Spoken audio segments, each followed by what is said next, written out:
Avi, what's the best advice you've received? The best advice I've received as an entrepreneur is to make sure that you have a clear vision of what you're attempting to try and do and follow it through vigorously with passion until it's implemented. And your best moment as an entrepreneur? My best moment as an entrepreneur was somehow helping my country in the process of the work that I do.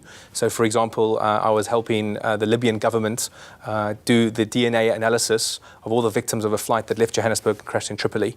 And of course, there were South Africans on board that flight, so it made a real difference to the work that I was doing. It had a real cause and a purpose. And the biggest mistake you've made?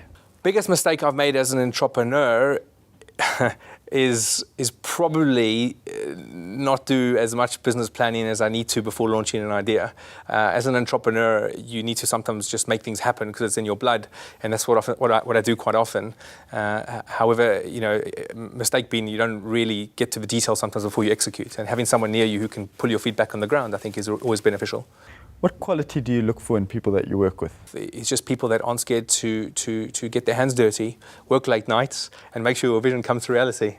And what does an entrepreneur need to succeed? An entrepreneur needs to have the staying power to drop everything else in their path to make sure that their visions come into realities. But you also need to, saying that, in reverse of that, you also need to be able to stop when you see your vision isn't coming to reality in terms of, you get so stuck in what you're trying to do, you can't really see if it's working or not. And at some point, you need to also take an assessment and say, is it working or not, and move on to the next one.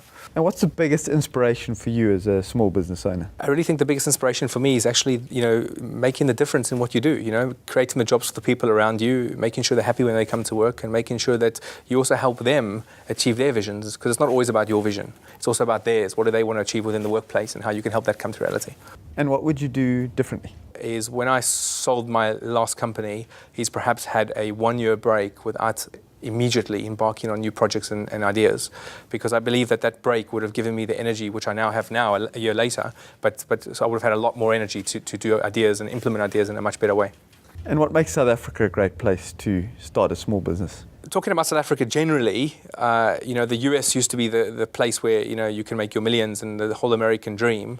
And I think if you look economically at sort of, I think it's gross domestic profit versus debt ratio proportions, South Africa is where the US, for example, was many years ago and poised to be the place to make money. So South Africa is a place sort of economically actually where opportunity really exists.